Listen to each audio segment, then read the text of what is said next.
What's up guys, Perlin here coming at you from Kiev, Ukraine, and today I want to run you through my process in terms of booking flights and accommodation and that whole booking aspect of travel.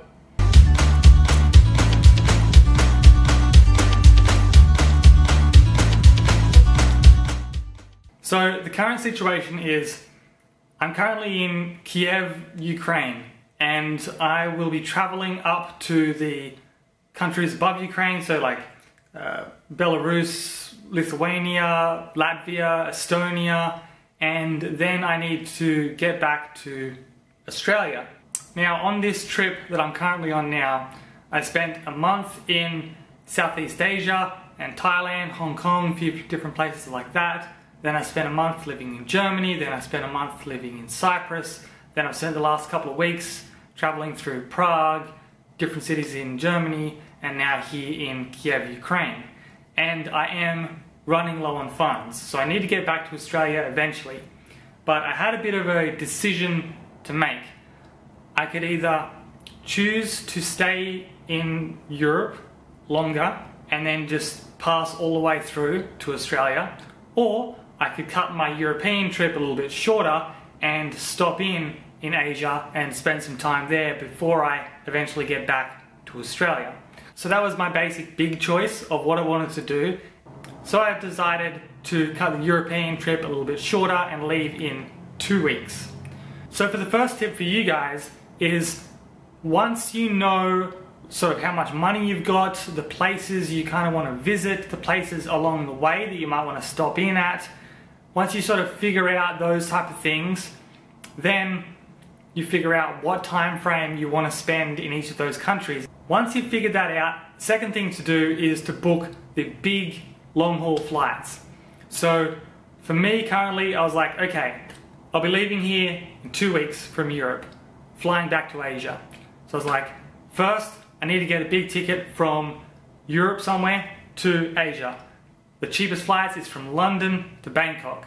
So I found that flight, but then I was like, well, I'm going to travel up to these countries, and so I should fly out from either, Estonia or maybe Helsinki, because they're only a ferry ride away, those two countries. They're very, very close. So I looked at the different flights between there and London, and I found a flight from Helsinki that comes in at the exact right time. I can go straight into Heathrow, check into my next flight, which will take me all the way through direct flight to Bangkok. So once I found those two flights that sort of matched up, that was the sort of cornerstone that I had to get done first. And so the reason you want to do that is because, in general, the earlier you book flights, the cheaper they will be. So for the bigger flights, the longer flights, they're going to be more expensive. You want to get those booked as soon as you know all the information, as soon as you know where you want to go. So since I knew I wanted to do that, I'm 2 weeks out, I booked those tickets. Now quickly, for me, how I book tickets is I always check out Skyscanner, I check out Momondo. Sometimes I look at Google Flights, but it doesn't really work that well for me. Sometimes I look at a few other random sites that come up, but usually it's just Skyscanner and Momondo. So once I had those big flights down, I looked at the map and I was like, cool, there's all of these countries that I want to visit before I get to Helsinki to fly out to London, to fly out to Bangkok. Probably the capital cities would be best to check out. So I'm going to spend about 3 days in each of those cities, which will take up my 2 weeks before I fly out. So the next city is Minsk in Belarus, which is above me. Now I thought I was just going to get a bus or a train there, but when I looked at it, the buses or trains, they're cheap, but they're also very inconvenient. So they're like 11 plus hours, and they usually run in the middle of the night. So they either leave crazy early or they leave crazy late at night, and you travel through the night and get to the city in the next morning. Now for me, that doesn't really work, because I don't know about you, but I can never sleep on a bus or a train or a plane, really. So I usually try to travel during the day, because I know I'm not going to get any sleep. So it's not going to like save me a night of accommodation by going over the night time and getting there in the day. because I'll just be so tired when I get there that I'll want to crash out anyway. Also, another reason why I like to travel during the day is because you can't usually check in until like 2 p.m. Or at least after 12 in any place you book. So if you get there super early in the morning, then you've got your big bags with you and you either have to find a place to put them or be dragging them around the city, wherever you go until you can check in.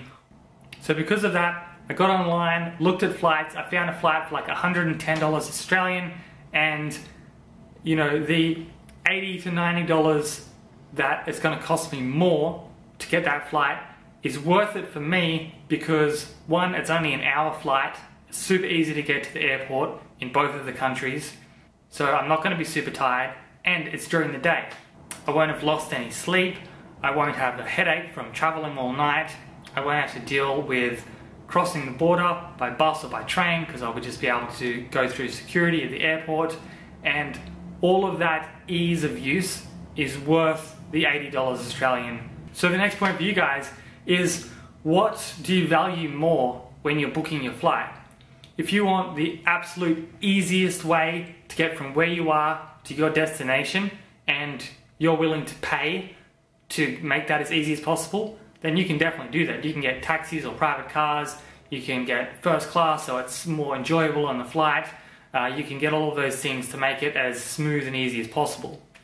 If you're on the other spectrum and you want to save everything possible you can do, and you don't mind if you have, you know, a couple of different stops on your flight or super long layovers, or you have to, you know, catch the bus, you know, into the airport, which, you know, might be a bit more difficult.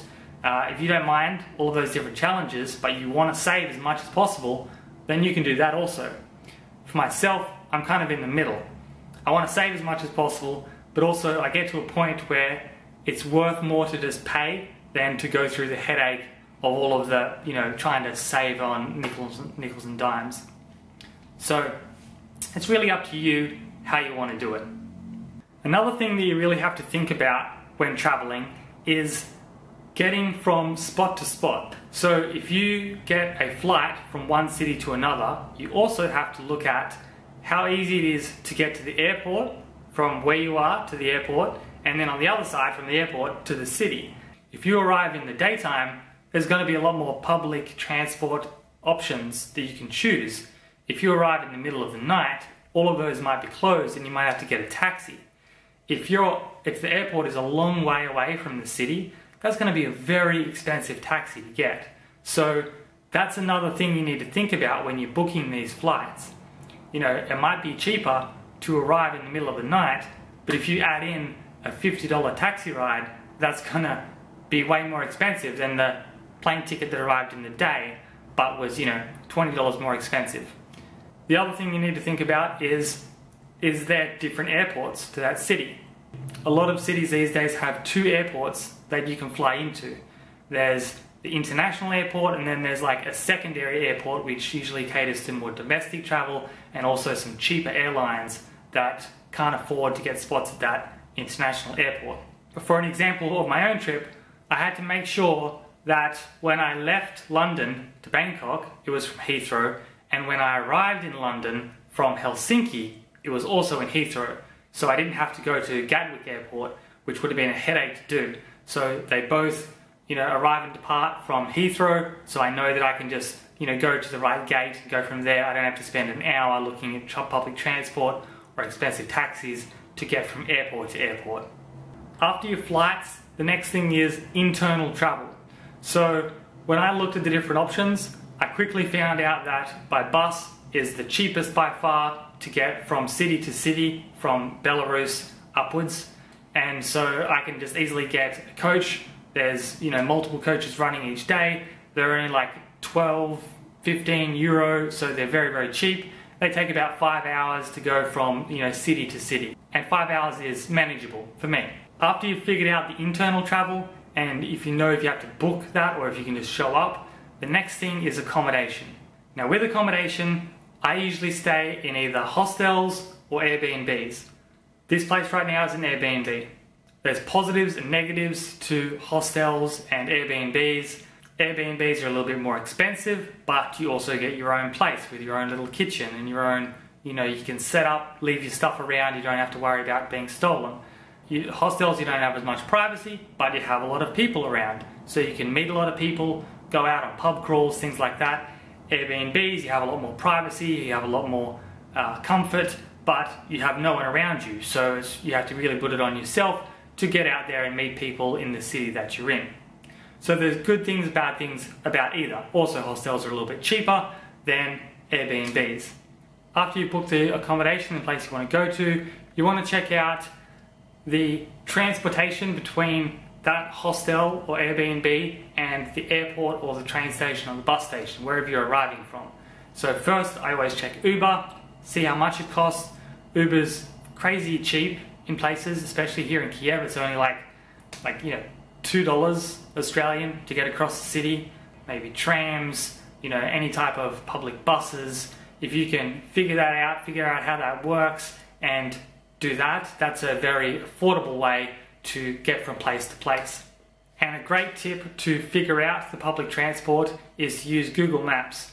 You just put in the two destinations, where you're going from, where you're going to, and then you press on the public transport button on Google Maps, and it'll tell you you've got to catch bus B2 in this direction. Then you got to get off, you got to walk 4 minutes, and then you got to get on the subway for one stop, and then you're there. So it can tell you the route of which way to go, and that's very, very handy. So you don't have to ask people or find a map or find a bus schedule and try and read it with all the little numbers and everything.